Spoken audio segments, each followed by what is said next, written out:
China हम पे हमला कर रही है, हमारी सेना में इतना दम है कि हम 15 दिन में चाइना को हरा सकते हैं, तिब्बत को आज़ाद करा सकते हैं, दूसरी जगह को आज़ाद करा सकते हैं। हमारी सेना में इतनी ताकत है, सरकार रोकती है हमें। क्योंकि संविधान की रक्षा करने के लिए हमने मिशन सेव कॉन्स्टिट्यूशन भी बनाया है। वो संगठन बहुत ज़बरदस्त तरीके से पूरे देश में काम कार्य कर रहा है। जहाँ भी हमारे किसी भी व्यक्ति के साथ कोई जुल्म ज्यादती होगी, गरीब व्यक्ति के साथ, SC ST OBC माइनॉरिटीज़ के साथ कोई भी ज्यादती पुलिस करेगी या प्रशासन करेगी, ये सुनिश्चित करेंगे कि जो भी कार्रवाई पुलिस या कोई भी और तंत्र जो करना चाहता है वो संविधान के दायरे में रह के ही करे। जो बहुजन समाज के लोग हैं, अम्बेडकरवादी लोग हैं, उनको पूरा न्याय और फ़ायदा कैसे दिलवा सकते हैं और ये कैसे इंश्योर कर सकते हैं कि उनके साथ कोई ज़्यादती और जुल्म नहीं होगा। जो जुल्म ज़्यादती हर प्रकार की हर पार्टी की सरकारें देश में कर रही हैं, ख़ास तौर पे जो आज की केंद्रीय सरकार है मनुवादी मानसिकता से ग्रसित, वो SC ST OBC माइनॉरिटीज़, किसानों पे और महिलाओं पे और हॉकर्स पे और खेती हर मज़दूरों पे जो जुल्म कर रही है, उसके ख़िलाफ़ कुछ ना कुछ प्रैक्टिकल कार्य करने के लिए आज की एक सभा का गठन हुआ है। ख़ास तौर पे इसके बैकग्राउंड में ये है कि वकील तक अब सुरक्षित नहीं है।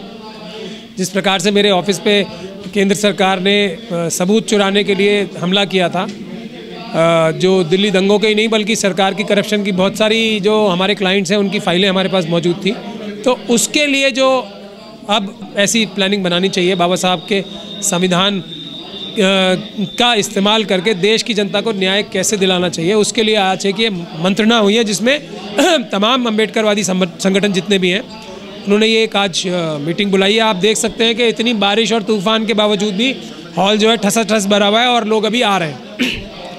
तो अब तय ये किया जा रहा है यहाँ पे कि हम एक दिल्ली को मॉडल राज्य बनाएंगे जिसमें जो भारत का संविधान है और उसके तहत बने हुए जितने भी कानून हैं उस पर अमल करके और लोगों को, जो बहुजन समाज के लोग हैं, अम्बेडकरवादी लोग हैं, उनको पूरा न्याय और फ़ायदा कैसे दिलवा सकते हैं और ये कैसे इंश्योर कर सकते हैं कि उनके साथ कोई ज़्यादती और जुल्म नहीं होगा।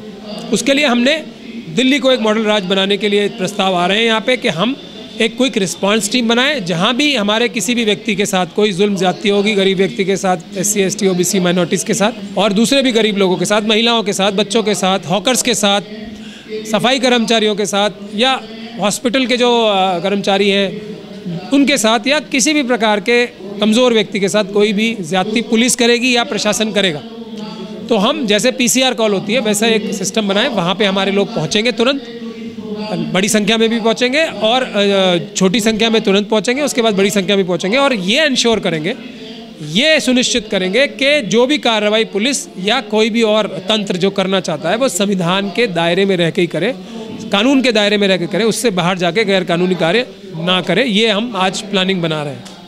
देखिए, संविधान की रक्षा करने के लिए हमने मिशन सेव कॉन्स्टिट्यूशन भी बनाया है। वो संगठन बहुत ज़बरदस्त तरीके से पूरे देश में काम कर रहा है। तो मुख्य उद्देश्य तो यही है ना, जो मनुवादी मानसिकता क्या चाहती है, देश के संविधान के ऊपर से लोगों का विश्वास कम हो, लोग संविधान से नाराज़ हों, वो लोग संविधान पे विश्वास कम करना शुरू करें।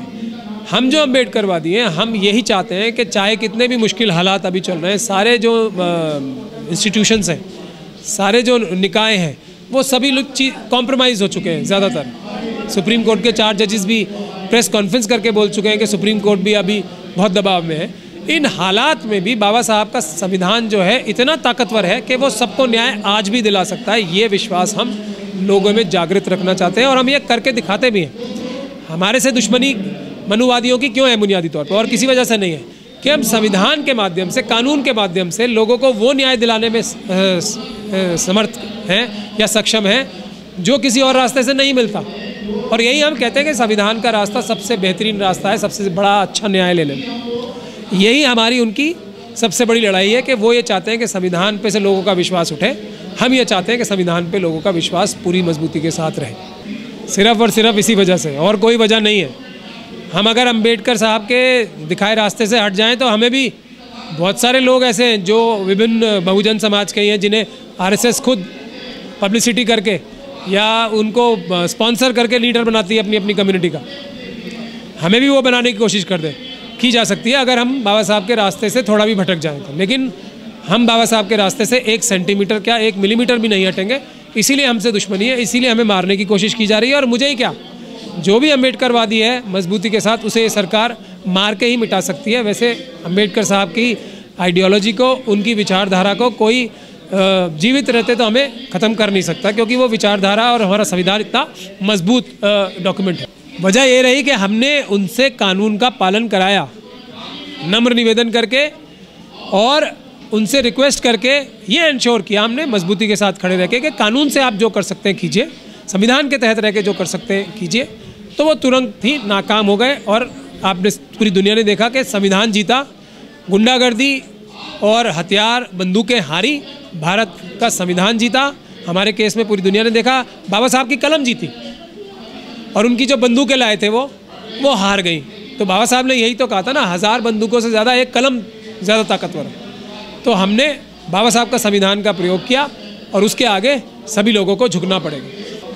देखिए आज क्योंकि मुद्दा मेरा नहीं है इसलिए मैं अपने विषय में नहीं बताना चाहता, लेकिन वो सभी चीज़ें ऐसी हैं कि जिसमें ना सिर्फ पुलिस बल्कि अगर वो सिर्फ वीडियोग्राफी जो 15 घंटे की है जिसके लिए हम कोशिश कर रहे हैं कोर्ट से, वो मिल जाए तो मुझे नहीं लगता अमित शाह साहब तक तार नहीं जाएंगे दिल्ली दंगों के, क्योंकि उनके नाम लेके हमें डराया गया, धमकाया गया।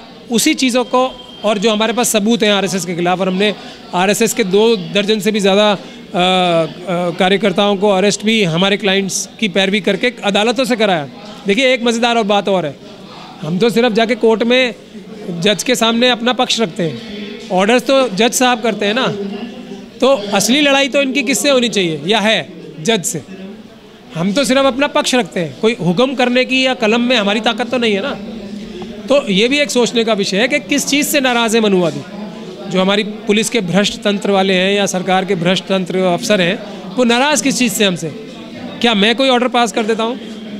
क्या मैं लोगों को छुड़ाने के लिए जेल में ऑर्डर करके भेज देता हूँ और छोड़ देते हैं? क्या मैं आरएसएस के लोगों को अरेस्ट करने के लिए ऑर्डर करता हूँ?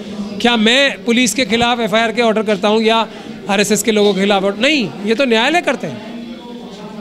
तो मुझसे दुश्मनी सिर्फ ये है कि मैं इफ़ेक्टिवली कोर्ट के सामने संविधान के माध्यम से पक्ष रखता हूँ और दुनिया के सामने ये स्थापित कर रहा हूँ कि संविधान में इतनी ताकत है आज भी। दलित मुस्लिमों के नहीं, बाकी भी देखिए, ये जो 2 कम्युनिटीज़ हैं, बल्कि 3 कम्युनिटीज़ ऐसी हैं, एक तो SC, ST और माइनॉरिटीज़ जो है, जिसमें दूसरी माइनॉरिटीज़ भी आती है, सिर्फ मुस्लिम ही नहीं आते हैं। उनके साथ सबसे ज़्यादा जुल्म किए जा रहे हैं।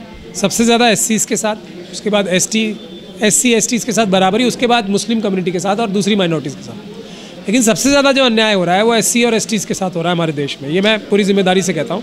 और जो मेरे पास भी जो मैं प्रो बोनो केसेस करता हूँ, उसमें भी 60 से 70% जो केसेस हैं वो SC और ST समाज के ही हैं। तो उनके साथ सबसे ज़्यादा ज़्यादती हो रही है, उन्हीं के साथ, लेकिन हो रही है OBCs के साथ भी, लेकिन वो थोड़ा सॉफ्ट तरीके से हो रही है। उनका रिजर्वेशन छीना जा रहा है सबका ही, तो OBC का भी नुकसान हो रहा है।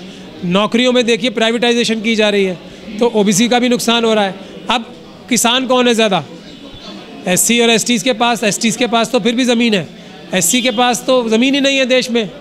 तो ये अभी जो अडानी अंबानी ज़मीन छीनने जा रहे हैं, किसकी छीनने जा रहे हैं? तो वो है OBCs।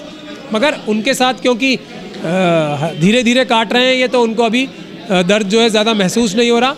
लेकिन ज़्यादतियाँ तो ये सबके साथ ही करते हैं। मनुवादी मानसिकता, स्वयं जो मनुवादी परिवारों में पैदा हुए उन्हें भी नहीं छोड़ती है।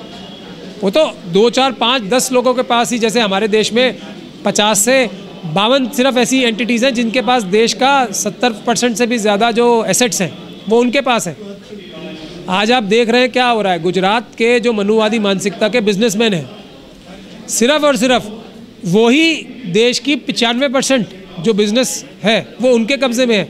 चाइना के साथ जो कंपनीज़ में जो इनकी पार्टनरशिप है वो गुजराती मानसिकता, गुजराती लोगों की मनुवादी मानसिकता के बिजनेसमैन ही कर रहे हैं।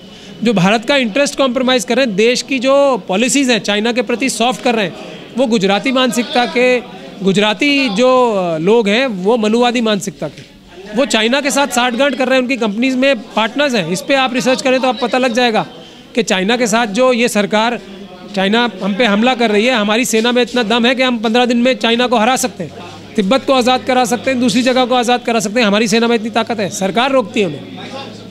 तो क्यों? क्योंकि मनुवादी मानसिकता के गुजराती जो बिजनेसमैन हैं उनका इंटरेस्ट चाइनीज़ कंपनीज़ में ज़्यादा है। भारत को लूट कर चाइना में उन्होंने अपनी कंपनीज़ उनके साथ पार्टनरशिप कर रखी है, पैसा लूट के वहाँ ले जाया जा रहा है। ये है सबसे बड़ा दुर्भाग्य, जिसको हमें बहुत बड़ी मुहिम छेड़ के गुजराती जो है लोग हैं, ख़ासतौर पे मनुवादी मानसिकता के, उनको एक्सपोज करना हमारे देश की सुरक्षा के लिए बहुत नितांत आवश्यक है। पाकिस्तान के साथ भी कि अब जो पाकिस्तान में सीपैक बन रहा है उसमें भी मनुवादी मानसिकता के गुजराती जो इन्वॉल्व हैं चाइनीज़ कंपनीज़ के साथ, आप ज़रा लिस्ट उठा के देख लीजिए, सब पता लग जाएगा कि ये मनुवादी गुजराती जो हैं क्या कर रहे हैं देश के साथ। तो ये सब चीज़ें हैं जो हम उजागर करते हैं, इसीलिए हमसे दुश्मनी है।